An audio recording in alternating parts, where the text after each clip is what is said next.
Abdoul, pardon, en français. Abdoul, mais je crois que vous pouvez faire toutes les questions en français, vous parlez tous français, je crois. Et l'essentiel, c'est. Allez-y. Question dans le fond. Salut Abdoul, j'espère que tu vas bien. Tu es un des combattants les plus populaires en France, notamment grâce à ton personnage du Lazy King. Comment tu expliques ce succès auprès des fans français? Je ne sais pas, je ne peux pas expliquer. Des fois on aime quelqu'un, on n'aime pas. Et il y a des gens qui m'aiment, il y a des gens qui ne m'aiment pas. Donc ça fait du bien, on avance, ça nous motive. Et on a envie de donner encore plus. Maintenant, l'aventure continue, on va voir comment ça va se passer. Dernière question, est-ce que l'objectif final pour toi est toujours d'aller à l'UFC? Car financièrement, c'est toujours assez intéressant de rester au PFL. Mon objectif final, en fait, dans ma carrière quand j'ai commencé MMA, c'était pas toujours UFC, c'était. Je ne sais pas encore c'est quoi mon vrai objectif, c'est plus l'indépendance dans la vie en général. Je veux être indépendant dans ma vie. Donc, si, pourquoi pas dans le futur, il y a une occasion, tout ça, si on négocie, on va voir. Selon la situation de ma vie, on va voir. Pour l'instant, je suis bien où je suis. Et il faut faire déjà du travail qu'on a, donc on va voir après tout ça. Merci. Merci. Ton adversaire initial, c'était le Brésilien Anthony. Ouais. Quand as-tu appris que c'était plus lui que t'affrontais? Et est-ce que t'es pas déçu, sachant que c'est un mec c'est un excellent combattant, un peu sous-coté je trouve, qui avait soumis Pereira. Ouais. Donc est-ce que t'es pas déçu de ça et comment du coup ça a interféré dans ta prépa? Ça fait 2-3 semaines, je sais pas exactement, mais voilà, j'étais pas surpris parce que ça m'est déjà arrivé. Et en plus, on a vu que dans son palmarès, il y avait des combats beaucoup annulés, tout ça, donc on se disait c'est possible. Donc mentalement, on était déjà prêts. Et ouais, je suis pas déçu, je suis rien, je m'en fous un peu. J'accepte ce qui arrive dans ma vie. Je contrôle ce que moi je peux contrôler par moi-même et les autres choses, on accepte. Une autre question, là tu combats en 77, on est d'accord? C'est un catchweight. Catchweight, hein, c'est ça? C'est en 82 du coup. 82, ouais. Tu veux descendre après en 70 kg. Ouais. Est-ce que tu t'es déjà testé à ce poids-là? On est d'accord, hein, pour le tournoi mondial du PFL, l'objectif c'est de descendre en 70. Est-ce que tu t'es déjà testé? Comment tu te sens à ce poids-là?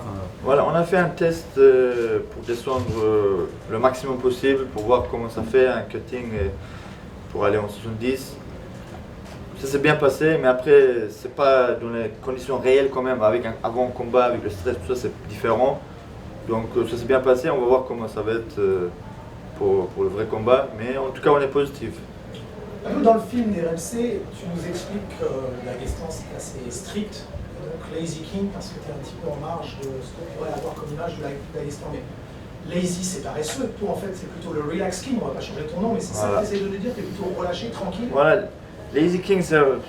Parce qu'il y a plusieurs façons d'être lazy, on va dire, d'être paresseux. Moi, c'est plus le côté efficient, optimiser les choses.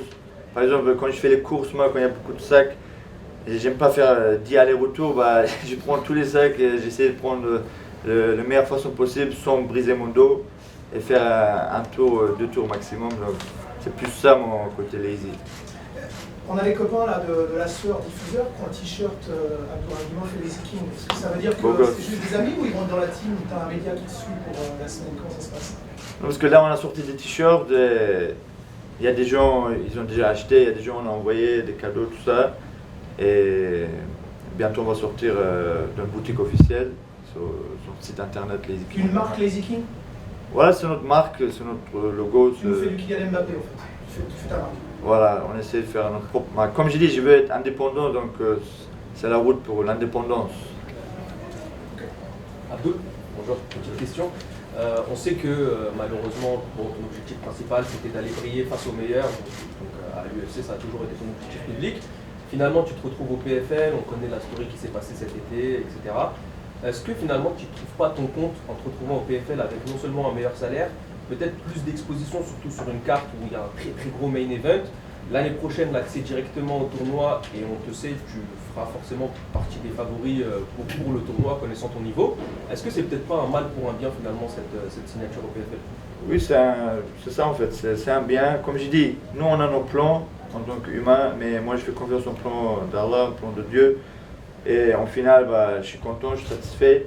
Et quand on dit les meilleurs sont là-bas, l'un des meilleurs sont là-bas. Pour moi, il y a beaucoup de combattants très forts dans le monde, ils ne sont pas forcément toujours dans l'UFC, donc au PFL aussi, et même ailleurs, il y a des combattants très forts qui sont inconnus.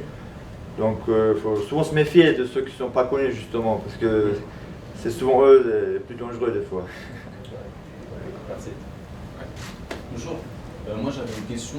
Comment est-ce que tu te sens pour le combat? Tu es plutôt confiant ou est-ce que tu as des appréhensions ou autre? Comment est-ce que tu te sens? J'essaie de rester dans le juste milieu, parce que si on est trop confiant, bah, on risque de faire des erreurs. Et si on est trop, on a trop peur et on se méfie trop, bah, on va rien faire aussi. C'est pour ça que j'essaie de garder le juste milieu et essayer de faire les meilleurs choix possibles dans le combat. Et on voit, en fait, je ne veux pas sous-estimer mon adversaire et je ne veux pas non plus le surestimer. Donc, voilà. Alors, est-ce que tu as une prédiction pour ton combat, quelque chose à... Je ne peux pas prévenir l'avenir, mais je peux dire ce que je peux essayer de faire. Bah, je vais essayer de gagner le combat le plus vite possible, comme toujours. Si je peux finaliser, je vais essayer de finaliser. Si je peux mettre KO, je vais mettre KO. Donc voilà. On cherche le finish. Merci. Abdoul, tu vas combattre en France, à Paris, au Zénith de Paris, devant le public français. Qu'est-ce que ça te procure? Qu'est-ce que ça t'évoque là à quelques jours du combat? Bah, c'est un plaisir comme toujours parce que déjà on est à domicile, on est tranquille, on est à l'aise. Et après moi je suis quelqu'un, je suis citoyen du monde moi, donc quel que soit le public, tant qu'il y a l'ambiance, moi j'aime bien. Et donc voilà, j'aime bien. Abdoul, dernière question pour ma part. On sait que la dernière fois que tu es passé sur un combat au-dessus des 80 kg, c'était en 84 à l'ARES. Ouais. Ça s'est bien fini, mais très mal passé durant le combat. Est-ce qu'on va s'attendre à encore un tremblement de terre dans la salle et un gros comeback, ou cette fois-ci c'est beaucoup plus travaillé? On sait qu'aussi il avait été testé positif, ton adversaire, etc. Comme je dis, on ne sait jamais. Donc l'adversaire, il peut nous surprendre. On ne sait pas, peut-être il y a une puissance, il est très puissant peut-être. Pas de petite inquiétude voilà. Par rapport à ça, toi? Non, justement, vu qu'on a un combat comme ça, maintenant on sait que si ça arrive dès le début, je vais sentir, je dis ok, pas de problème, on va direct régler notre cerveau, on va ajuster mieux en fait. Donc on s'attend à tout et à rien. Voilà, comme ça on ne sera pas surpris. Ce combat, c'est un ticket d'entrée pour le tournoi à 1 million, on est d'accord, en moins de 70. Est-ce que tu penses déjà à ce tournoi international avec... c'est un Québécois qui est champion au Pas-Mercier, ouais. C'est un ex-UFC, un vétéran UFC. Est-ce que tu as déjà commencé à penser à ça ou tu restes là braqué sur le combat? Bien sûr, on a déjà pensé à ça, mais là en ce moment on est concentré plus sur le combat qui va nous arriver samedi soir. Donc oui, on a pensé, mais là on est plus concentré sur le combat qui vient. D'accord. Qu'est-ce que tu penses de cet adversaire quand même au Pas-Mercier? Bah, je pense qu'il est solide, il est fort aussi. Et voilà, comme tous les adversaires, il a ses failles. Donc voilà, j'ai hâte de... Si on va se mettre en phase, j'ai hâte de le combattre, quoi. Qu'est-ce que tu as vu comme faille déjà? Pareil, je regarde pas trop les combats de mes adversaires, je regarde un peu, j'ai vu des séquences, on va dire, et voilà, pour moi, je trouve il est bien. J'ai vu rien de exceptionnel, des trucs que je connais déjà, donc c'est beau gosse. Merci. Dans le documentaire MC Sport, tu nous parles d'un moment dans ta carrière où tu te sentais pas bien mentalement, une sorte de dépression. Est-ce qu'aujourd'hui tu es complètement sorti de cette mauvaise période et comment le sens-tu actuellement? On va dire c'est une guérison qui continue encore.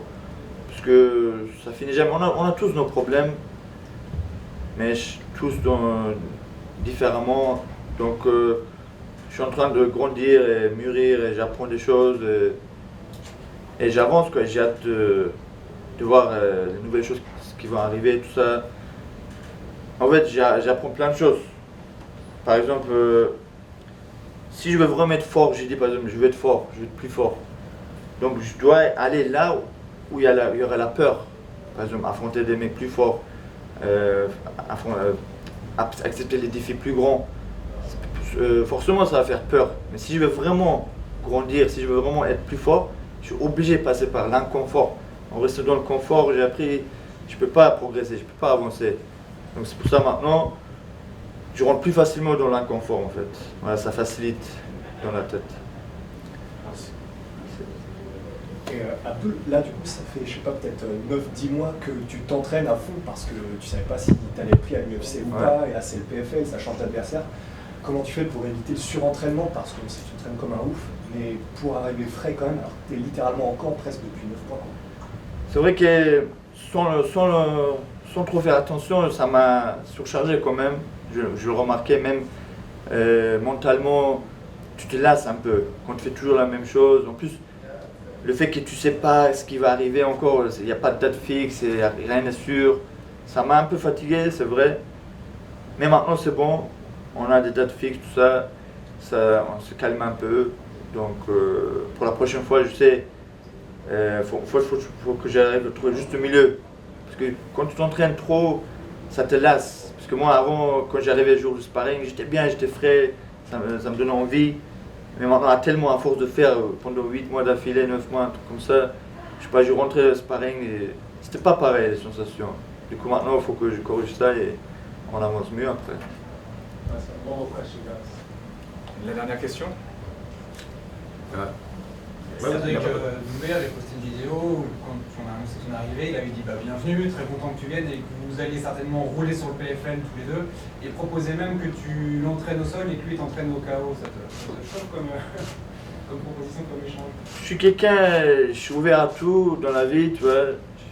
Si j'ai un pote qui dit viens on fait ça, je suis ouvert, mais si personne qui dirait je peux rester à la maison aussi, donc on va voir, si l'occasion se présente, pourquoi pas, sinon je peux rester chez moi aussi. Voilà. Abdou, c'est un showcase, c'est un one-shot pour toi, est-ce que tu peux nous en dire plus? T'es avec le PFL pour combien de temps, est-ce que tu le sais? Bon, en tout cas déjà j'ai signé pour le tournoi, donc ça c'est sûr déjà. Donc après on va voir tout de suite. Voilà. Thank you guys. Merci Abdoul. Oh, merci à tout le monde. Thank you very much. Ça va bien? Ok. Abdoul. Désolé, je peux pas, tout le monde. Oh. Hi,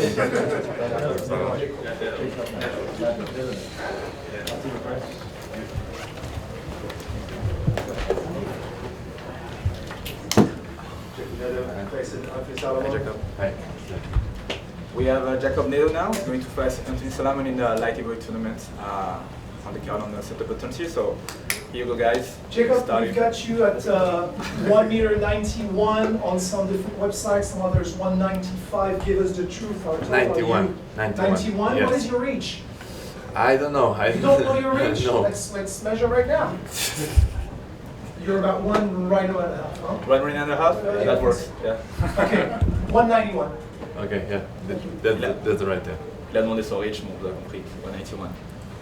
We'll do the reach later. It's interesting that you say you don't know, because some people will think for an inch it's a matter of winner or not. You don't care. I don't care. I just Really? go there. Yeah, actually, we'll have the info because you're going to the medicals after, I guess, no? And they get your reach. I did the medicals did already? already. Okay. On a la formation pour te donner. Yeah, but where I'm getting is that he doesn't need to know how far he needs to hit, he just wants to hit. I have a long reach, but yeah. Any more questions? Slovenia, tell us about Slovenia. We think about Dagestan, we think about Russia, Poland. We don't think about elite fighters in Slovenia. How do you get into the sport and who do you train with? What's the story? So Slovenia is a small country. It was part of Yugoslavia. It's on the Balkans. You know, we have a Balkan blood inside of us. So the story started. I played handball for 9 years professionally before, and then the club was like stopped working, and then I thought about individual sport, and then I made a transition between season. With my friend, I go to MMA training. I fell in love, and then I start training just for once per day, and then started two per day, and then I moved to Ljubljana in capitals. I live by the sea in Koper. Slovenia is a small country, but we have mountains, we have seas, so everything. But then I moved on the faculty on sport in Ljubljana, where I start professionally training with my head coach. And yeah, the things started to get serious, and I wanted to try myself in the amateur fights. I saw that I have good physical abilities. I moved better than these heavy guys. And then started to get serious, and I started to compete slowly in professional, and here I am today. What do you know about this Frenchman right there? We just said he was a tad bit small for the division. What do you think? Yeah, I think he has a wrestling background. He liked to close the distance, go into clinch. He had these overhands wide shots, but I think, yeah, I don't want to underestimate him, but... We want you to lose, Jacob. We French, we all want the French to win. No, you know that, right? We're yeah, outside territory. I really feels good that this pressure for me, because you will make me sharper and more focused. Yeah, thank you. Any more guys? You good? Another question? Is there any other question? Good. One final question. Okay, good. Here we go. Okay. Good. Good. Okay, thank you.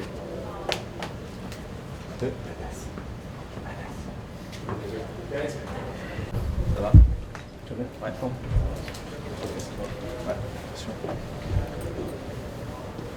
Donc bon, Anthony Salamone, que vous connaissez tous, qui va affronter Jakob Nedoh, que vous avez vu un peu plus tôt, le Slovène, dans le tournoi Light Heavyweight ce samedi. Première question. Ouais. Bonjour déjà. Et est-ce que le fait de combattre en France, donc chez toi, ça a un goût particulier? Est-ce que c'est une motivation supplémentaire dans ta façon d'aborder le combat? Ben, franchement, c'est ce que je disais tout à l'heure, pour moi c'est un honneur, c'est mon deuxième combat professionnel. À Paris, à la maison, je ne pouvais pas rêver mieux. Le troisième au sein du PFL pour une demi-finale. Donc non, franchement c'est une force, c'est vraiment une force supplémentaire, je ne le prends pas comme quelque chose de négatif ou autre. Donc voilà, juste hâte d'y être. Et tu viens de Tourcoing. Est-ce que là-bas, le fait que tu commences à être un peu plus connu, etc., tu ressens un encouragement, de l'engouement autour de toi? Est-ce que là-bas ça a motivé aussi? Parce qu'on sait qu'en France, les gens sont beaucoup parfois fermés par rapport au MMA, le fait que ce soit des coups, tout ça. Est-ce que tu as pu changer cette vision que les Français en général peuvent avoir au sein de ta ville? Bon, après c'est vrai qu'au niveau de ma ville, j'ai pris pas mal en popularité entre guillemets grâce au MMA. Mais après c'est vrai que les gens du Nord ils sont assez rudes, donc il n'y a personne qui est choqué par rapport au MMA ou autre, par rapport à d'autres provinces je suppose. Mais non, c'est vrai qu'il y a un bon engouement dans le Nord pour le MMA et ça fait que monter, donc forcément c'est que du plus. Merci. Salut, bonjour. Bonjour. Ton premier combat au PFL, ça a envoyé du lourd, on peut dire ça comme ça. Est-ce que l'objectif là, samedi, c'est de réitérer cette performance pour envoyer un message sur toi aussi? Ben, je vois que je suis beaucoup sous-estimé par rapport au fait que je suis un des middleweight, que je ne fais pas 100 kg hors combat. Mais je vais prouver que le coaching, c'est pas forcément quelque chose qu'on doit appliquer à chaque combat. Donc moi, j'ai foi en mes capacités, donc je ferai le nécessaire pour aller chercher cette victoire. Donc c'est vrai que j'ai un adversaire qui est plutôt pas mal physiquement, mais je pense que c'est pas un avantage en soi. Donc voilà, j'ai ma lutte, j'ai appris à faire travailler ma boxe, à faire parler la boxe. Donc moi, franchement, je suis confiant. Ah, pardon. Ah, si tu veux enchaîner. Pardon, Ouais. Et juste avant, on a eu Simeon Powell et Abdellah Er-Ramy là, qui nous disaient que ça pouvait être un beau combat contre toi à Dublin en décembre et qu'il était confiant si jamais il t'affrontait. Lequel? Il a confiance en ses performances. Lequel des deux? Abdellah. Abdellah? Ouais. Toi, comment tu te sens justement sur ce tournoi et Bah, sincèrement, moi je pense que je vais être franc. Je pense que j'ai toutes les capacités pour remporter le tournoi. Donc les trois combattants, moi je suis quelqu'un de juste, c'est des bons combattants, ils ont chacun leur point fort, chacun leur point faible. Et je pense que selon moi, mes points forts, j'ai toutes les capacités pour battre les deux. Vraiment, c'est grâce à ma lutte et à mon grappling, je pense que je peux aller chercher cette victoire au cas où on se retrouve en finale. Donc voilà quoi. Ouais, ça peut faire un beau combat. pour moi. Tu vois. Anthony, bonjour. On a eu Simeone Powell, qui est dans l'autre demi-finale du tournoi. Il est en quelque sorte le favori du tournoi sur le papier, dû à son background, etc. Et il nous a surtout dit qu'il pensait qu'il allait s'affronter toi en finale pour commencer, mais il nous a dit qu'il allait remporter parce qu'il te considère comme un middleweight.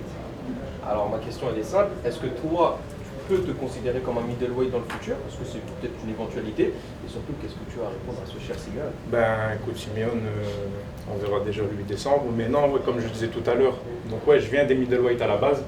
Donc forcément, en moins d'un an, on ne peut pas prendre 15-20 kilos. Donc j'ai fait mon maximum avec Clément Marcoux, on a travaillé, on a réussi à monter le poids à 92-93. À mon dernier combat, j'étais à 92-93. Mon adversaire, l'Adéro, d'ailleurs qui est présent sur l'événement, il était à 100 kg passé, il y avait presque 5-6 cm de plus. Will Fleury, pour mon premier combat au PFL, pareil, il était à 102 kg 400, sur ce combat-là j'étais à 88. Donc malheureusement, je lui ai laissé la victoire, j'étais pas prêt, il n'y avait pas de préparation ni rien. Mais derrière, je vois que malgré ce qu'on dit niveau poids, pour le moment, il n'y a personne qui a réussi à me mettre hors service et je le montrerai encore samedi. Et c'est une possibilité peut-être dans le futur retourner en middleweight? J'aimerais bien, pourquoi pas. Pourquoi pas, c'est vrai que c'est une catégorie qui me convient plus, de par ma taille déjà, mais et puis aussi physiquement. C'est vrai qu'en light heavyweight, j'ai pas un déficit de puissance, mais j'ai un déficit de poids que je ne retrouve pas en middleweight. Donc ouais, pourquoi pas. On m'a dit, le PFL, il m'avait dit 93 ou 77. Ah ok, c'est pour ça ce que j'avais. Le choix il a été vite fait, mais bon, on verra par la suite. Je vais déjà me focaliser sur samedi, puis sur la finale si ça passe, et puis voilà. Bon courage. Merci. Donc si j'ai bien compris, tu cuttes pas vraiment. Non. Mais est-ce que le fait de rentrer dans la cage justement sans avoir eu à cutter, parce que c'est vraiment très éprouvant, fait que tu te sens un peu mieux et un peu plus vigoureux? Ben, c'est ça justement, j'en parlais avec mon oncle qui est présent là-bas. Je dis en vérité les mecs ils cut, mais le vendredi on est tous les deux au même poids. On est tous les deux à la limite, donc il peut reprendre autant de kilos qu'il veut, ça reste que de l'eau. Ça reste que de l'eau, il ne va pas prendre du muscle ou quoi que ce soit en une nuit. Et bien à l'inverse, au plus le combat il va continuer, au plus lui il sera affaibli. Donc moi j'aurai peut-être la vitesse et l'énergie à mon avantage. Donc il peut être puissant, il peut avoir les bras qu'il veut. Au final voilà, le but c'est pas de se faire toucher dès le départ. Chez KOUMYK où tout le monde en moins d'une minute. On verra samedi. Salut Anthony, j'espère que tu vas bien. Tu mets déjà les points. Demain, finale, tu t'approches du but. Demi-finale, tu t'approches du but, pardon. Si tu remportes le tournoi, tu gagnes 100 000 €. Ce qu'on te souhaite évidemment. On pourra dire que tu auras mis la daronne à l'abri. Est-ce que ça te suffit ou tu en voudras encore plus? On fait quoi avec 100 000 €? Ils vont retirer les pourcentages, les trucs, les ci, les ça, il va rester quoi, la moitié? Donc je compte pas sur ces 100 000 pour mettre la daronne à l'abri, et que ça passe ou ça passe pas, elle sera un jour à l'abri, ça j'en doute pas. Mais non, j'en voudrais plus bien sûr. Donc ce qui est bien c'est qu'avec ces 50 000, ça me permettrait d'investir sur moi-même pour le tournoi 1 million. Et là avec 1 million, l'abri est quand même un petit peu mieux qu'avec 100 000. Okay. Donc voilà, tout simplement. Merci. Ouais. Tu parlais du tournoi 1 million, est-ce que ça t'intéresse ensuite switcher à l'UFC ou tu sens que le PFL c'est une grosse organisation qui est en train de vraiment monter? Franchement, après je suis un peu comme tous les combattants, dès le départ c'est vrai que c'est le rêve de la plupart des combattants, l'UFC. Mais c'est vrai qu'en signant au PFL l'an passé, au plus les événements ils avancent, au plus le temps il passe, au plus je me dis que j'ai fait peut-être un choix assez visionnaire. Donc moi, pour le moment, l'objectif c'est vraiment de rafler le maximum de choses au PFL. Donc l'UFC pour le moment c'est PFL. Il y a pas de, je ne me vois pas ailleurs ou quoi que ce soit, surtout quand je vois la qualité des événements, comment ça se déroule et surtout ce qui prévoit par la suite. Donc PFL. Est-ce qu'il y a une dernière question? Sinon on va libérer Anthony. Non, merci à vous. Moi c'est pas vraiment une question, mais on compte sur toi ce week-end pour nous faire le show prévu. Merci. Et surtout on compte sur toi à Dublin. Et notamment pour Powell qui je pense devrait passer. Ouais, je pense. J'espère que tu lui montreras que ce soit en middleweight ou en light heavyweight. T'es bien fait. On fera le nécessaire, comptez sur moi. Merci beaucoup. Merci à vous. Merci Anthony.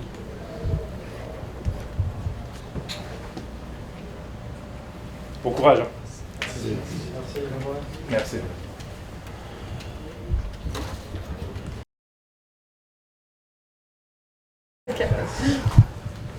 You all set? All good? First question? shy? No one wants to know nothing. You were all sick of me.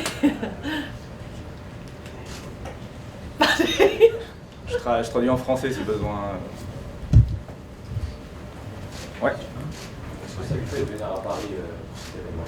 How do you feel about coming in Paris for this event, first historic event of the PFL here? I'm very excited. Obviously MMA is quite new to Paris or France anyway, because it's not been accepted for a long time, so I've heard good things about the crowd, and yeah, I'm looking forward to hearing the fans in the stadium. Super excité d'être là. Elle sait que le MMA c'est légal en France depuis pas longtemps. Elle a entendu beaucoup de choses, le public français parisien, donc ouais, elle a hâte d'être à l'événement. Are you confident about maintaining your winning streak? Yeah, I'm always confident, always. You've got to be when you come into, a fight like this. Just excited, I believe in myself 100%. I've had a really good camp at American Top Team, so I'm excited now to get back in. It's been a while since March. Est-ce que vous avez besoin de traduction pour la question ou la réponse? Oui. Ouais, bah, elle a demandé si elle a vaincu, donc elle a demandé si elle voulait impatiente de continuer son winning streak. Elle a dit ouais, bah évidemment, c'est le plan, donc c'était à l'événement. Est-ce que... Bonjour. Et est-ce qu'elle connaît un peu le MMA français féminin? Manon Fiorot par exemple. Et qu'est-ce qu'elle pense du niveau féminin du MMA aujourd'hui?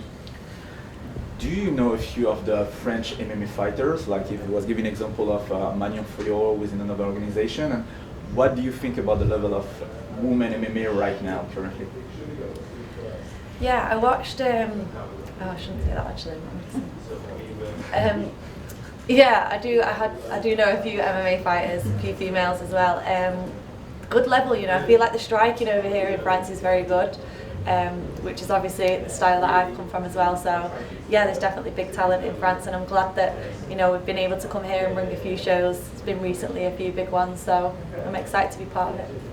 Ouais, elle a bien regardé des combattantes. Surtout les combattantes françaises, elle sait que le striking est vraiment bon, le pied-point debout. Donc oui, elle connaît bien et elle pense que le niveau maintenant est vraiment mieux, quoi. Elle-même vient du pied-point, et comme sa mère avant elle. Qu'est-ce qui lui a fait sauter le pas en MMA? Est-ce que c'est juste l'aspect économique, parce que le MMA c'est plus tendance, ou il y a une raison autre? Okay. She said, you coming also from a striking background, like your mother.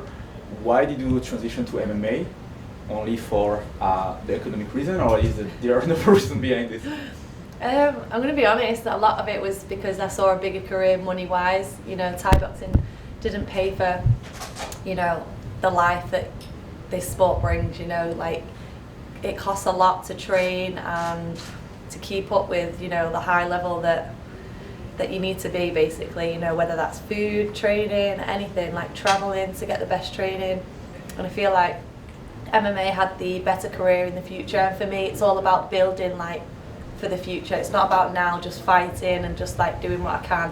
I'm trying to build something for later on, so I felt like I could do that better in an MMA career, and I love it a lot.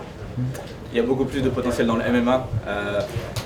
Voilà, économiquement pour tout, ça coûte cher les camps d'entraînement.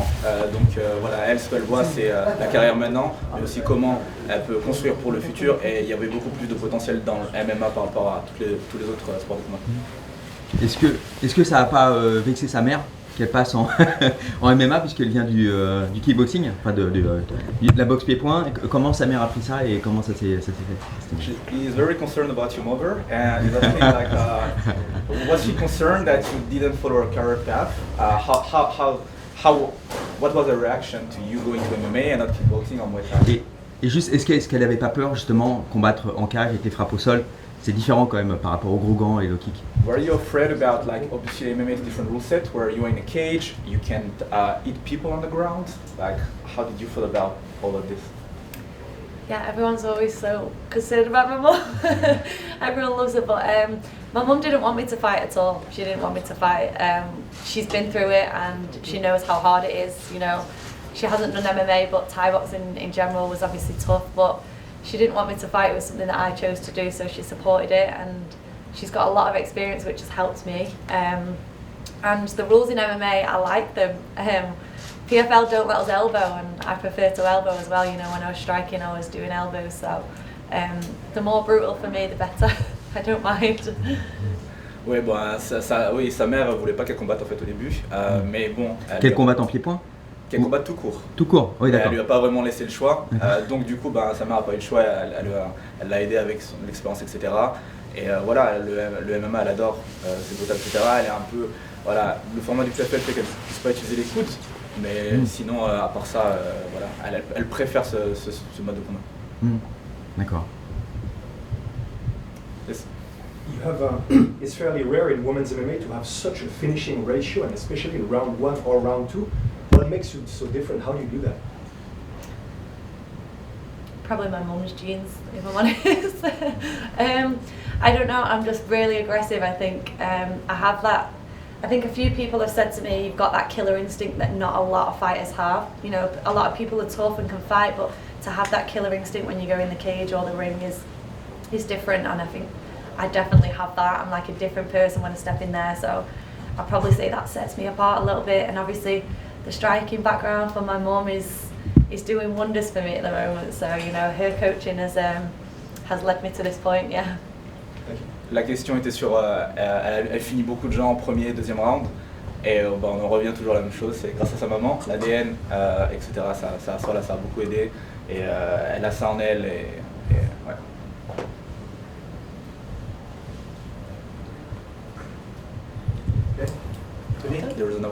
Ouais.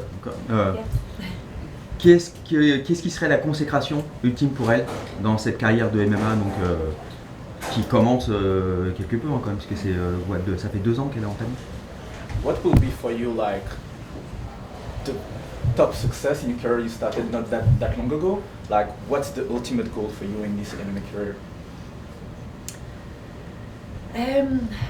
I don't feel like there is like a top point. I feel like it will keep just progressing. I just want to be the best at the time. So like in a few years, you know, my goal will probably change because there'll be something better to achieve, but I just want to be number one. Like, I know we get paid a lot of money and we want to get, you know, we want to have nice things, but for me, like, it's always been that I love to fight and I want to be the best. So as long as I'm number one, my goal will probably change, but as long as I'm at the top, that top female pound for pound, then I'll be happy.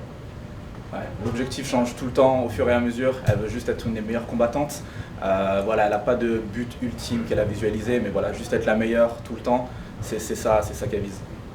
Et une dernière question. À quel moment, parce qu'elle a dit qu'elle toute jeune, elle a eu la vocation assez tôt, qu'est-ce qui a fait? C'était quoi le déclic? C'était quoi? Elle a cassé la gueule d'une de ses copines à l'école, ou c'était quoi? Je vais te demander. So what was the trigger for you to go into martial arts? Like you started since very young. What like made you feel like, okay, I'm going to be a professional combat sport fighter? He asked if you fought a classmate when you were young or something like that. Do you know, I'm not a fighter outside of the gym. I don't fight. Like, I'm not like an angry person. I'm quite like calm. Like, if I ever go out anywhere, I never get into fights. I've never had a fight in school. Maybe in primary school, a little bit of a scuffle with a boy, but that was it. So I think just because it's in my genes from my mum. I fought when I was 4, and then I did like gymnastics, football, netball. I was just super sporty and didn't have any interest in fighting at all. And then my mum's always had her gym, so I've always been kind of involved and around it. And when I was like 12, 13, started training a little bit again, and then I just loved it. So there was never really like anything specific that got me to do it. It's just kind of always been there, I think, and it was just what I chose to do in the end. Pas de déclic spécifique. Elle n'est pas du tout une personne violente en dehors de la cage. Maintenant, elle a fait beaucoup de sport quand elle était jeune, et sa mère étant une combattante, elle était pas mal autour de gymnase, etc. Donc voilà, elle était dans le coin, et à 12-13 ans, voilà, elle a été prise dedans et elle a continué depuis. Et une toute dernière question, une vraie dernière question. Et son père dans tout ça? Oh, qu'est-ce qu'il en pense? Last question, and what about your father? You're talking a lot about your mother. What about your father? My dad doesn't. He likes me fighting because I love it, but he wouldn't choose for me to do it. He gets very nervous. He's always here though. He'll be here tomorrow. But yeah, all my mum, me, my brother, my other brother, we all talk about fighting and we all go to the gym all the time. But he doesn't actually like have much involvement in that. It's not really an interest of his. He just supports everything that I do. So yeah, he wouldn't choose for me to fight. I don't think any daughter would choose, any father would choose for the daughter to fight. Le père, il n'a pas vraiment eu le choix. Voilà, il n'était pas forcément pour, mais bon, il n'a pas eu le choix. Et donc voilà, il a supporté lui, son frère qui est aussi ici, dans leur carrière. Et voilà, il fait d'une équipe aussi. Super. Moi, je voudrais juste la féliciter parce qu'elle a un des plus beaux styles actuels, je trouve, chez les féminines. It's not a question, but like you say, you still fight. Like in MMA is one of the best you like. So just congratulations. Thank you very much. I guess we're good. Yeah. Paddy, we good? Yeah. Thanks, Thank you, guys. Dakota. Thank you.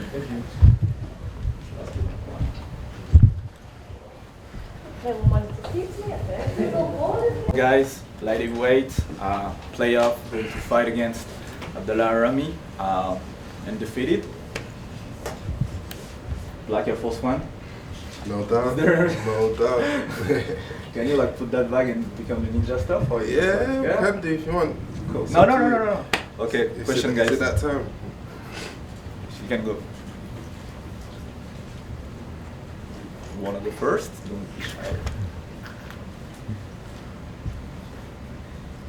Ah, vas-y, une question bateau pour entrer.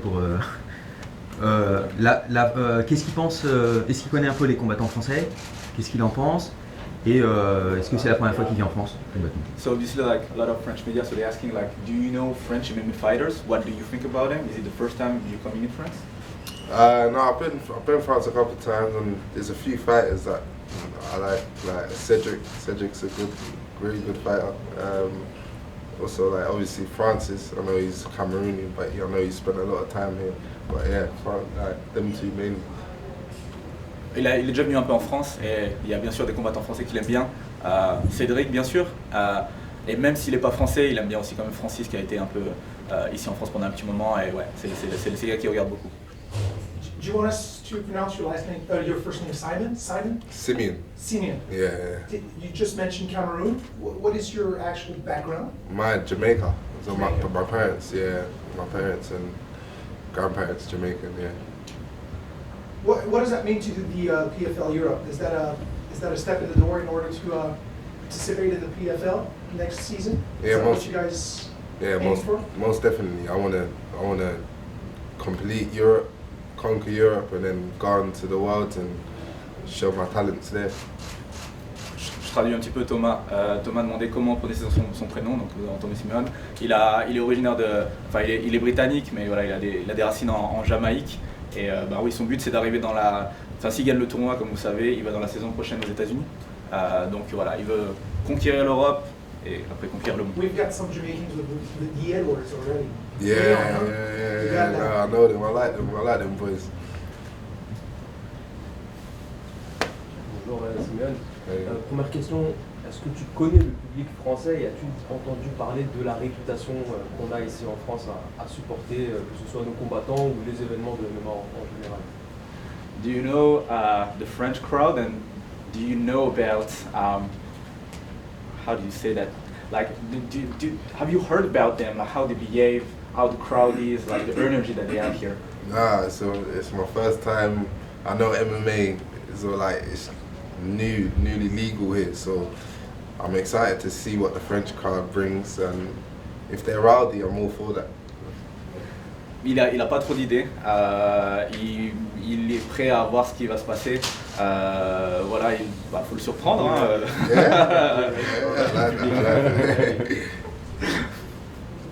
Ouais. Yes, bro. Yeah, you.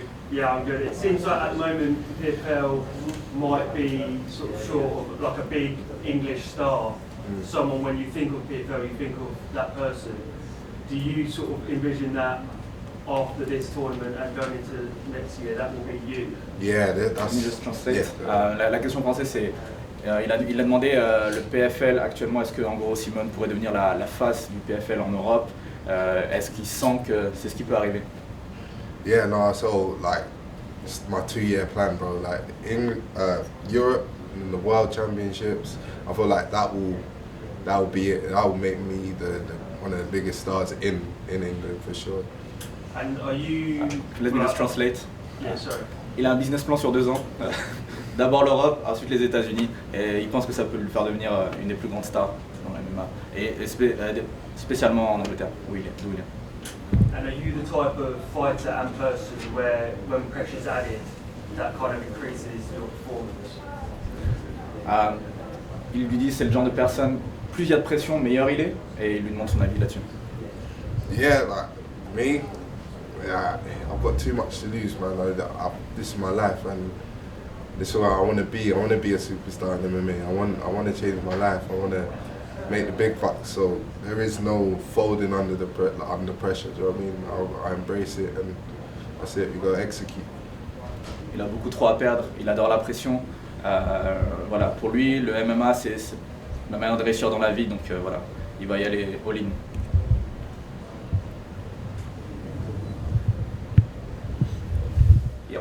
Question. Comment il voit la division des light heavyweight au PFL et plus globalement dans le monde? Okay. What's your vision like? What's your opinion on like the light heavyweight division in the PFL? But more than that, like globally also. How do you situate yourself? I cannot understand the answer, but yeah, I feel like I'm the best. I'm the best in Europe. I'm the best in the world. I just gotta prove it. Yeah, that's all. I just gotta prove it. C'est le meilleur en Europe, c'est le meilleur dans le monde, et il va vous montrer. De l'autre côté, dans le tournoi, il y a un Français, Jordan Zebo. Est-ce qu'il s'est déjà intéressé un peu à son cas ou est-ce qu'il le connaît déjà? There is on the other side of the bracket, there is a French guy, Salamone. I guess you've seen him in Newcastle, but yeah, have you watched him today, like seen his game a little bit? I see. There's a high possibility me and him will be in the final, but I'm sorry, but your boy's a bit too small. Just a little bit. Il a dit, il l'a vu, ouais, parce qu'en fait ils étaient à Newcastle, ils étaient sur la même carte. Il y a des chances qu'ils se retrouvent en finale. Et il a dit, bah, désolé, il va faire des déçus parce qu'il a dit qu'Anthony est trop petit pour lui. Quand il disait trop petit, c'est pour la catégorie en fait, parce que c'est vrai que c'est plus un 84 en fait par rapport à lui. He's asking like, when you say he's too small for you, is like because of his size, because of the category, why do you say that? Yeah, nah, he's really a middleweight. When I look at him, but I'm not overlooking him. I feel like he's very skillful, very powerful, very explosive, but I'm too big. I'm skillful too, and I'm big, so yeah, matchup's not good for him. Ouais, il a dit c'est parce que c'est de base un middleweight, mais après bon, il a beaucoup de respect pour ses skills, ses capacités. Il regarde pas au-dessus, il sait qu'il est très fort, mais il est juste meilleur. Qu'est-ce qui fut un temps, il n'y a pas forcément si longtemps, mais les moins de 93 kg et les lourds légers, c'était la catégorie reine du MMA avec toutes les stars et tout. Depuis ça a changé, c'est plutôt les 70 kg. Pourquoi ils pensent que ça a changé comme ça? Pourquoi les 93 kg traversent une crise là depuis quelques années, ils pensent au niveau mondial? Est-ce que voilà, et est-ce qu'il veut corriger ça? In one global view, so he said like a while ago the light heavyweight division used to be like the best division ever. Now it's more the lighter categories like lightweight and everything. Why did that happen? And can you change this? Yeah, that's what I was talking about this the other day. I feel like there's a demand for a new light heavyweight star, and I feel like I can be that guy. Yeah, I just got to keep proving it, and I feel like the reason why it's gone down is because the GOAT left, John Jones. He gone to heavyweight, and he caused this like ripple effect. But yeah. Ouais, il dit que voilà, il sait que ça a descendu, il compte être la personne qui va ramener ça au plus haut niveau. Il pense que évidemment, comme tout le monde sait que voilà, John Jones est parti de la division, ça a eu un effet sur le reste, mais que voilà, peut être là pour corriger ça. Yes, Thomas. My colleague Fred just mentioned the old former light heavyweights, Rashad Evans, Rashida, smaller, bulkier. Your frame is more like John Jones. Tell us about your style. Who are you? La question est assez simple. Voilà, il a parlé de tous les anciens champions light heavyweight dans d'autres catégories qui avaient un physique différent. Lui, il est plus proche du combattant qu'il a mentionné avant, John Jones, et il lui demande son avis dessus.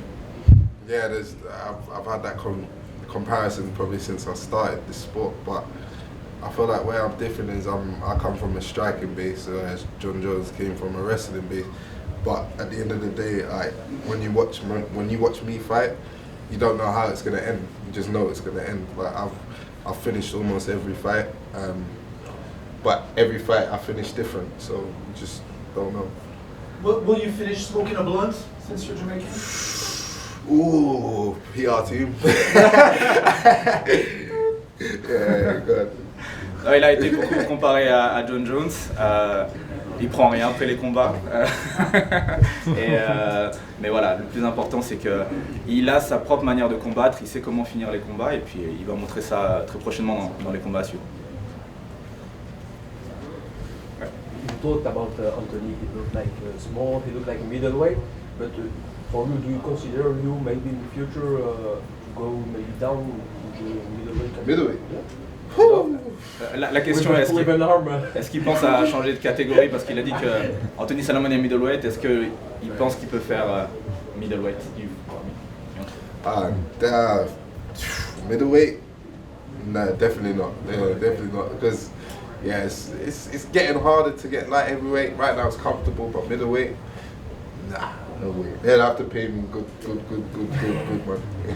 Ok, s'il y a un meilleur contrat, une grosse raison pour lui d'aller, il ira, mais bon, a priori, il est beaucoup trop grand pour middleweight. You mentioned money. Is PFL all about money? Nah, they support their fighters. They support, they're about keeping, I think the main thing is they look after the fighters, so keeping the fighters active, and yeah, they look after the fighters in many different ways, but of course, they pay well. Yeah. Le PFL paye bien, mais c'est pas juste la raison pour laquelle il est là. La manière dont il traite les combattants, c'est quelque chose de très important, et voilà, il est très heureux d'être là. Il a mentionné Jones, est-ce que c'était une de ses inspirations plus jeune, pour commencer, pour s'entraîner, et un combat, il a parlé aussi de Francis Ngannou. Le combat n'a pas pu se faire pour l'instant. Ngannou contre Jones, il donne qui? Asking in pronostic, was John Jones an inspiration, and do you have any thoughts on a potential John Jones Ngannou fight? Yeah, definitely. When I was getting into the sport, John Jones was the guy I looked at to be like, for sure. And what a prediction, John Jones? Yeah, if you fight each other. They did fight. Oh, Jones wins. John Jones c'est une inspiration et il pense que si Ngannou et Jones combattent, Jones gagne. Cool. Thank you guys. Merci. Prochain carré, c'est à vous. Some people don't speak French here. Okay, so I need to translate in English. So we have Pete Murray here of the PFL here. I'm ready to translate the question that you guys have. Good morning. How's everybody doing? Well, it's great to be here in Paris. You know, we're excited to be here in France, our first event as an organization. We've been really working towards this moment, and we brought the PFL Europe playoffs here for a reason. You know, the demand for MMA throughout Europe, but in particular here in France, is so high. And the caliber of talent, you know, French fighters that are looking for, you know, top competition to compete on a major media platform and the ability to get paid as true professionals, they've been waiting for this. And you're seeing that in the signings that, you know, the PFL is making from number one, Cédric, who is paving the way. You know, Cédric will be, he's obviously the top of the card on Saturday at the Zénith Arena, and that's a real fight against Zebo. I mean, that is a real fight. So we're really excited to showcase, candidly, the best of French fighters, you know, here this Saturday in our, you know, inaugural, you know, event here in Paris. So he's paving the way, Cédric, and he's in the global season next year, right? But then we have Salamone. Here he is. We'll see what he can do. You know, will he punch his ticket to the PFL Europe Championship, you know, which is in Dublin in December. And what's special about the PFL is fighters, it's all on their backs. You know, they determine their destiny. It's win in advance, lose and go home, the best of sport. And those are the principles that the PFL, you know, stands for. And that's the type of competition and events, not only this Saturday, but in 2024, 2025, we expect to continue to bring to France. Super heureux d'être présent, super heureux de ramener les playoffs à Paris, de faire combattre les meilleurs combattants de France à cet événement. Voilà, de grandes choses sont prévues pour le PFL en France. Il a mentionné tous les combattants que vous connaissez. Cédric Doumbé, Anthony Salamone qui peut se qualifier pour les playoffs à Dublin. Ramener le format du PFL ici, voilà, c'est une grande fierté. J'ai résumé parce que c'était long, mais je sais que vous avez tous compris ce qu'il a dit. Yeah. Il y a eu des rumeurs de rachat du Bellator par le PFL. Est-ce qu'il peut nous dire quelques mots là-dessus? Il y a eu des rumeurs après que finalement le PFL était plus intéressé. Est-ce qu'il peut nous donner autre chose que des rumeurs? Fred is asking if you can answer about the rumors about PFL buying Bellator. Freddie, all I can tell you is we're looking forward to wrapping up those details and you know, sharing the future of the PFL and potentially Bellator in the coming months. Le travail est en cours. Il y aura des news très bientôt par rapport au PFL et au Bellator dans les mois à venir. D'accord. Donc il infirme la deuxième nouvelle, comme quoi le PFL ne serait pas intéressé par le Bellator. He's asking if you're confirming that PFL is not interested. Non, oui. Est-ce qu'il confirme qu'au contraire le PFL est intéressé par le Bellator? Je me disais parce que... Oui. Okay. Non, j'ai mal formulé. His question is like, do you confirm that PFL is interested by Bellator? Those discussions are underway and more details to follow. Les discussions en cours, détails arriveront plus tard. D'accord. Here are a couple of questions. Since we're into business, the Saudis, it's been said that they give you 100 million to invest. All of a sudden, the auction from TKO, which is ended for, just went down. Is the UFC afraid of the PFL? Yeah, I think with respect to our strategic partnership with Surge, which is our Saudi partner, they've invested in the PFL globally. They're a minority investor, and as part of that partnership, you know, our partners in Surge, they're aligned with MMA is a major global growth sport. So they're investing at the global level, but regionally, they're also going to help fuel our international expansion. So are you thinking about PFL Africa, for example? Sure, yeah. So with that, you know, PFL Europe is our first international regional league. PFL MENA, as part of that partnership with our partners in Saudi, will launch PFL Middle East in 2024. And what I can tell you, over the next 3 years, PFL will have 6 regional leagues up and running. So we have PFL Europe, PFL MENA. What will follow is PFL Africa, PFL Australia, PFL LATAM / Brazil, and PFL Asia within the next 3 years. And what we're creating is the Champions League of MMA. We envision in-region competition, pan-regional competition among these athletes and leagues, and then providing pathways for the top fighters throughout these regions and countries within the opportunity to become regional champions and then make their way to PFL Global. And that's what we're building. You know, today, hope is the athlete's strategy in MMA. There is not enough opportunity to be supported at the professional level with a major organization. So we're changing that. We're a fighters first organization, and so we focus first on Europe, focus then on the Middle East, then we'll be opening up Africa in 2025 with Francis Ngannou as our chairman. And we're excited about, once again, Australia, we're excited about Latin America, as well as parts of Asia. So that's all in the mix, that's tied to our vision. We're already executing against that vision, and it just means more opportunity for some of the top fighters in the world. And it means more content and competition for fans. This fan base, 650 million fans around the world, 80% outside the US. The youngest fan base of all traditional sports. The median age is 35. And half of the fan base in MMA, they're not watching football. They're not watching stick and ball sports. They want access to more quality premium MMA, and that's what the PFL is providing. But we're professionalizing the sport, we're growing the sport through our principles and creating a system Doesn't exist in this sport. It exists in other sports. This sport is still in early days compared to football, compared to NFL, compared to the NBA and basketball. So that's our vision, and there's more room for more than one leader in the sport, tied to your question about TKO and the impact. I'm seeing the golf. You know the golf with Live Sure. Golf? I think it's a great comparison, where Live was offering higher salaries. The PGA was trying to say, hey, you're stealing our golfers, and all of a sudden there's an agreement.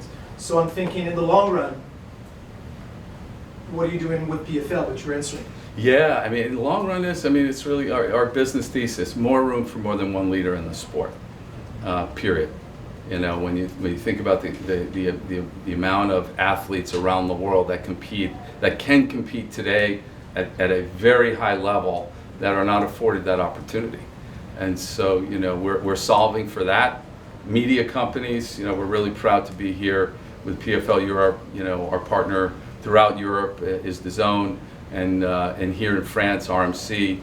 Premium platforms to present, the PFL to fans here and around the world. All of our events are distributed globally. We distribute to 160 countries, and so what I can tell you is we don't have to beat the other guys to win. But don't make no mistake, we're competitors. Here, give us some numbers. Roughly, the UFC is right around 700 athletes. I'm hearing that the PFL is about 120. The story right now is PFL is great, but you're lacking fighters. So how are you going to seduce them to come in? Seduce them, I think it's really all about opportunity. The athlete grew up in this sport with aspirations to go to one place, because there really wasn't other major global options for them. And in any sport, if you're a real athlete, what do you want? You want to compete against the best on the largest stage, the opportunity to become champion and all that comes with that. That opportunity did not exist for the athletes until we launched, 5 years ago. We had to prove ourselves over the last 5 years and how we're building out, our vision, but we're now in a place where changing the perception or the mindset of the athlete who is training to compete against the best. So football, world's #1 sport. There are 9 leagues in the world today who have over $1 billion in revenue. So that's where the best talent is. I mean, maybe it's the top 3 of those leagues that matter most where the top talent is. But this sport will behave very much like football, long term. I'm not saying there's going to be 9 winners, in the sport, but the perception now of that young athlete training in gyms here in France, throughout Europe, throughout the world, they now have an opportunity to make it in the sport, and it just doesn't mean making it with one organization. Two more questions, guys. Oui. Oui, petite question. Votre venue au Zénith de Paris a été full et complète très très rapidement avant même l'annoncer de l'adversaire de Cédric, d'Abdoul, de la signature d'Abdoul, etc. Est-ce que vous vous attendiez déjà à vendre autant de tickets? Et surtout, j'imagine que c'est la dernière fois qu'on vous voit au Zénith à Paris. This question is like, the Zénith, the venue for this event, has been sold out like months in advance. Were you ready for this? And like, what's next? Because like it was full so fast. So how do you see the next step for PFL in France? Yeah, great question. Are we prepared for it? Absolutely. We have an incredible team. We know how to stage major events, and we were planning for that. We were very opportunistic with Cédric in putting Cédric on the card. We would have sold this show out, without Cédric, but putting Cédric on the card really made a statement. So we're excited, to celebrate the best of MMA here in France, right here in Paris, with some of the best fighters, in France, Salamone, Cédric, Zebo, and others. So, and there's a lot on the line for these fighters. I mean, they're for this card, these are some of the fighters' biggest fights in their entire career. And with respect to the PFL Europe playoff fighters, they're fighting to get on a championship card. A 6-figure salary, the first ever PFL Europe, belt. So it's a major moment for these fighters. I think we're going to put on an incredible show for the fans, but it's all on the fighters now. We're ready to execute. And what I can tell you about next year, our events will be much bigger. you know, beyond the Zénith, and we know we can fill arenas here. And it's not just about filling an arena, it's about putting a great card together, top performances, but we're paving the way tied to a very methodical plan to grow the sport here in Europe as well as here in France, not just in Paris but in other markets, and bringing PFL Europe events back here, bringing PFL global events here, even tied to our global season, as well as pay-per-view. So, you know, we will be on the calendar, you know, in 2024 and 2024 forward, year-round here in France. Ce que je veux dire, c'est que pour le coup, ils auraient pu vendre le double des places du Zénith. Est-ce qu'une plus grande arène aurait pu être envisagée justement s'ils s'attendaient à autant de ventes? Parce que vraiment, pour le coup, l'attente est beaucoup plus importante que pour l'UFC Paris, par exemple. Okay, yeah, his question is like, because the Zénith was sold out so quickly, could have we done like an arena 2 times bigger? That's the question, right? Absolutely. Yeah, yeah. We could have filled up an arena, but we decided to sort of be smart to create. I mean, our product is very much a media product, and you know, as we continue to building more demand in markets around the world for bigger shows, you'll see that come 2024. Last question, guys. Une question sur Francis Ngannou. Alors, c'était un coup de maître de signer Francis, surtout qu'il avait encore la ceinture de l'UFC, donc c'est le champion du monde des poids lourds, c'est incontestable. Mais qu'est-ce qu'il en est maintenant? Parce qu'on entend parler de lui, enfin, il n'y en a que pour la boxe anglaise. Je voulais savoir s'il avait des infos concernant, par exemple, quel pourrait être son premier adversaire au PFL en MMA. Enfin, est-ce qu'il y a des nouvelles à donner par rapport au premier combat de Francis? Et où? Voilà, et où, c'est vrai ça. Okay, so that's a mutual question for everybody. They say like signing Francis was amazing, one of the best moves ever. What's next for him? So they're asking like specific questions, Sure.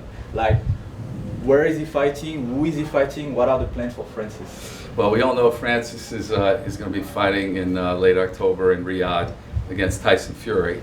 So, you know, we're excited. We'll be there supporting Francis. We'll be in his corner. That's going to be a real moment in Francis's career. He's been wanting to take on the sport of boxing, and Francis put himself in a position, and good for him, to fight one of the best heavyweights in the world. And I think it's going to be an incredible fight. And then following that, Francis will return to the cage exclusively with the PFL, our Super Fights pay-per-view division, come next February. And more details to come on his opponent, you know, date, location, but, you know, planning is well underway. And, you know, Francis can't wait to return to MMA. U2 Arena, 40,000 people, February, Paris. How do you like that? I love it. It's on, and if it's not the first pay-per-view event that we do, it's certainly a conversation going forward. Very last one. Very last one. You made Francis an ambassador. He's one of a kind. I've never seen any former UFC fighters become executive of the UFC, Randy Couture, whoever. Sure. Here. Cédric Doumbé could be an ambassador for PFL Europe, or who do you plan for in the future? Do you plan to have former athletes to become your ambassador in your regions? Absolutely. I mean, at the global level, we have some of the best investors in sports, from NBA, NHL, MLB team owners, and other industrial capital like Surge. But beyond that, we're building the PFL with the best minds and athletes in sport and the sport of MMA. And fans want to see that, you know, these fighters continue to build the sport that they love. And, you know, we have some incredible talent. You know, you touched on Randy Couture. You know, Randy, you know, is a part of our broadcast talent team. Randy's also an ambassador of the PFL. He serves on our athlete advisory board as well. You know, Francis, yeah, he's an owner. Francis is a partner. You know, look at Dan Hardy, our president of fighter operations of PFL Europe. You know, one of the top, you know, European fighters to take on the sport. He was tenacious as a fighter in the UFC and elsewhere, and now he's bringing that energy. But one of the best analytical minds in the sport, you know, to identify talent, break down matchups, share that context and storytelling with fans. And you see Dan's thumbprints are on PFL Europe. You know, former fighter. So no different than other sports, you know, in terms of taking the best, you know, whether it's from the pitch, in this case, to, you know, the best from the cage and take some of those transferable skills in business to continue the journey of building the sport around the world and then harnessing that to build the PFL both globally and regionally. So more to come. Amazing. Thank you guys. Cool. Let's go. Thank you. Appreciate it. Thank you. Merci. Thank you. Thank you. I appreciate it. So I was translate, but I can Yeah, speak if Spanish. you can. I can speak Spanish. Okay. Cool. Ok. Donc Abdellah est dans le tournoi light heavyweight aussi, comme les adversaires de précédemment. Il va être voilà, sur Paris samedi prochain. Si quelqu'un a une première question. Don't be shy. Ouais. Hi. Simeon Powell is undefeated. Is it the goal for you to put him the first defeat? So, yeah, Simeon Powell is undefeated. He's asking like, how are you going to give him his first defeat? He came before Simeon for the interview. Sorry? He's asking like, are you going to be the first one Yeah. to defeat Simeon Powell? Yeah, it's for me. It's if I fight with Simeon. Yeah, he's asking, are you going to be the first one to defeat Simeon Powell? Yeah, I have the level for win Simeon Powell. I have the game plan, and with my team is always in order for win this fight and go to the final. You have a nice shot. Yeah, PSG. You're happy to fight in Paris with an amazing crowd? Yeah, I'm very happy. Paris for me is a family country, but my father lives in Paris and my family, I have a family in Paris and I love Paris. It's very good for me and the PFL to come here to Paris. Donc tu vis en Espagne. Est-ce que tu peux nous dire un peu comment ça évolue le MMA en Espagne? Parce que c'est vrai qu'on n'entend pas forcément beaucoup parler sur la scène internationale. You live in Spain. He's asking about how is MMA in Spain because it's not very known for the French people. How is that? What is the level of MMA in Spain? How is MMA growing in Spain? Can you tell us about the it? level in Spain is very good. It's going up. I have a lot of fighters, a lot of stars like Ilia Topuria, like Joel Alvarez, Danny Barres is UFC fighter, but the level is very good and the level is going up. Le niveau monte, il y a énormément de très bons combattants en Espagne en ce moment et c'est vraiment en train de grossir. Il n'y a pas une grande organisation espagnole, une grande organisation nationale? Is there one big local organization MMA in Spain? In Spain, I have a lot of big organizations like AFL, like WOW UFC. Have a good. This is the most biggest one in Spain. AFL et UFC, c'est les plus grosses organisations de MMA en Espagne. Yeah. If you beat Simon and Anthony Salamone, French guy, win Saturday, you will fight him in Dublin, December. What do you know about Anthony Salamone? Anthony Salamone is a very good fighter. He has a very good level, and I think this is the very good fight for the final, and have similar styles, the very good level, and this is the fight. I think this is the very good final. So, if you face him in December, you're confident to beat him and win the... Of course, I believe in myself. I believe in my team. And I believe in Allah. This is all for me. I believe. I don't believe in names. I don't believe in the record. I only believe in myself and in my team and in the cage. And what you said before, your parents live here in Paris. You think the crowd will be with you against Simon Saturday? Sorry, Your family live here? Yeah, my father. Yeah, your father, sorry. So do you think the crowd will be with you Saturday night? Yeah. He go with me with all the best vibes, and this is good. This is a good point. Yeah. Comment il définirait son style de combattant et quel est son background? Okay. What is like fighting style? How do you define your fighting style? And what is your background? Do you come from another combat sport? Can you explain?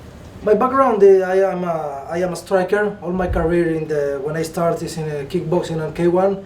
I am very good striker, and this is my hard background. Yeah. Striking.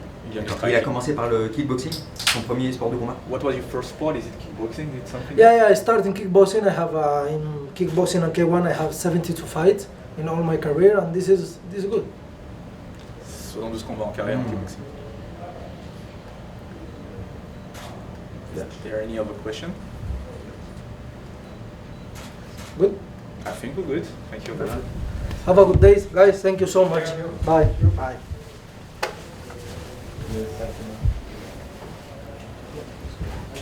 Where am I supposed to Here. go? Right there? Yeah, behind Wow. the microphone. In the center? Yeah. Dang. So I'm Cornelia Holm. She's going to fight Dakota Ditcheva that you have seen earlier in the women's flyweight tournament. This first season of the PFL Europe. So go ahead, I can translate. I'll go ahead and start. Hey, Cornelia. 24 weeks ago, UFC Paris. We had Manon Fiorot. I don't know if you know her. I know We're her. quite excited about her. Although the ratings were twice inferior as to male fighting, which was a bummer for us. What do we need to do in order to make female MMA interesting? Wow. I know. That's a good question. You putting me on the spot right away. Right away. I'm not sure. I'm sad to hear that because I always had the view that female fighting was even more interesting and more viewed. That's always what I've heard. So Well, I'm talking it's about hard. the French market. Yeah. Okay. I guess just promote your female fighters more, promote them more, make them more visible. Everywhere, social media, and and the promotion itself. You've been more excited to see Holly Holm against Ronda Rousey. You look kind of like Ronda Rousey, if I may say. I've heard Than that. other male combat and fights, personally. Oh, yeah. I actually we talked about Ronda earlier today. It's weird, like an hour ago. Like when I started MMA, she was like right there, starting to get to the top, and like everyone talked about her. So for sure, she's been the biggest female ever.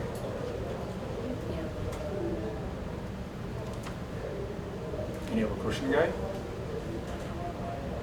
Oh, you didn't beat her. Right? It's another Holm. It's Holly. Yeah. Holm against Ronda. It's funny that you mentioned Manon Fiorot. I fought her twice. Okay. Maybe you Tell didn't us know about that. I fought her twice, yeah. I fought her as an amateur in the European Championships in 2017, I think, in the finals, and I beat her. Then I fought her in South Africa in this kind of the Ultimate Fighter kind of show. Yeah. South Africa did, yeah. I fought her there in the semi-final, and I lost the decision. But so yeah, I know her. Because she very made well. the transition. She was very much into karate back in 2017, and she became MMA athlete. Yeah, more, yeah. The second time I fought her, it was way different. She was way stronger and like had better, defensive wrestling, and for sure. Help us out with, help me out with this, Cornelia. It seems that there's going to be a Shevchenko-Grasso 3, and so the French woman will not get a shot. What do we need to do, European fighters, in order to get our shots to the big stage against Americans, against, pretty much Americans, I guess, or Mexicans, or Northern Americans? Oh, I don't know. I don't know the answer to that question. It's a marketing thing? Maybe. And I don't know, the UFC, it's hard. It's always hard to say how they pick their fights, what's more beneficial for them, and I don't really know that. Yeah. You had a question? Do you have a team that promotes you, and how does your team is involved in like getting more views to your fights, and how do you work around your marketing? I'm not good at that at all. I've never even tried to market myself that much. I have an Instagram page. I've had some help for this fight actually from a sponsor of mine to put up make some reels, and but no, I haven't worked on that, unfortunately. Comment tu prends le fait d'être l'outsider dans le combat, sachant que Dakota Ditcheva, c'est forcément la chouchoute du PFL. Elle a 8-0, c'est une super combattante. Comment tu prends ça en fait, le fait dans ce combat de ne pas être la favorite, même pour l'organisation en fait, quelque part? Est-ce que ça te déstabilise ou au contraire ça te renforce? This question is about how do you feel about being an underdog, according to him, in this fight against Dakota, and how do you feel about like her basically having the hype right now because it's your opponent? How do you feel about that? To be really honest, I never think about that. Like I never, even if I hear it before a fight, oh you're the underdog or you're the favorite, like I never think about it. Like this is, my only focus is me, my performance, what I need to do in the fight. I will win the fight. Like I never think about I know she's hyped for sure, but like, I don't think about that at all. Like that's not my focus. Elle se concentre pas du tout dessus, ce qu'il y a autour du combat, elle se concentre sur elle, ce qu'elle doit faire, comment elle doit gagner, comment elle doit remporter le combat, mais tout le reste, ça n'a pas d'importance pour elle. Et comment on lui a présenté ce combat? Est-ce qu'elle connaissait Ditcheva avant qu'on lui propose le combat? Alors le truc c'est que tu sais c'est un tournoi, donc en fait oui. elle a gagné son combat à Newcastle et elle s'est qualifiée. Ah elle était à Newcastle, elle a gagné son combat à Newcastle et c'est comme ça qu'elle a... D'accord, oui, mais avant de rentrer dans le tournoi, alors est-ce qu'elle connaissait Dakota Ditcheva? Before entering this season of the PFL Europe, did you know Dakota Ditcheva before or not? No. No. Très bien. She fought in the PFL, c'est vrai que c'est presque une question conne. Non, elle a dit. Non, mais c'est intéressant de savoir. Oui, voilà. C'est pas une question conne. Non, on me lance une fleur. Et bah juste, elle a une grosse carrière amateur. Donc comment elle est rentrée là-dedans et quel était son sport de base? Parce qu'elle a commencé le combat assez tôt. You have a big amateur career. What was your base in combat sports? Like, did you start with MMA or with something else? What was your journey? Oh, I started really young. I started jiu-jitsu when I was like 8 and did that for a couple of years, and then I transitioned to wrestling when I was 12, I think. Jiu-jitsu Brazilian? No, like some Japanese judo style. But then wrestling for many years, until my 20s or something. I trained and competed in wrestling, freestyle. So yeah, and then I had a couple of years off and started MMA when I was 24, I think. Yeah. So yeah, wrestling background. Do you know why you fight? Your family? He's asking the reason. The reason? Yeah. MMA. It's or just the fight. The combat sport. Yeah. I have my father, all his brothers, they were wrestlers. My grandfather, my grandmother's father was wrestler. So it's generation of wrestlers. Yeah. So fighters. Are you the first female fighter in your family? Actually, my mother wrestled also a little bit. That's how she met my dad. But not competitive. So, like, yeah, the first competitive fighter, female. Yeah. Okay. Yeah. One more. We've seen some French guys going to Sweden for training. Chimaev, obviously. Tell us about how the MMA movement, I guess, is going in Sweden. Is your guys' fashion is coming from the UK? Is it coming from the US? How do we, for example, we've got a kickboxing background in France. How does that go in Sweden? What's your impression? I would say actually the thing that's different about Sweden and what maybe makes us stand out is that we don't have this typical martial art background. Gustafsson's a star, for example? Yeah. But I think we done MMA from the beginning. I know like my head coach that's here, he was one of the guys that, you know, not invented MMA, but he was there from the beginning, real beginning. So we have a couple of names in Sweden that really like focused on the MMA game. I know a lot of other countries, they are still to this day like dividing. They do Thai boxing and then they do grappling and then they try to fight this mixed style MMA. But I mean, in Sweden we have since, I don't know how many years, 15, 20 years maybe. That's a number I just invented, I'm not sure about that. But, you know, we've been mixing it up, like in training every day. So maybe that makes us special, I would say. Thank you, Cornelia. Thank you. Thank you. We'll have Thank you. you guys in 5 minutes. Take care. Bye, guys. Thank you. Thank you. See you.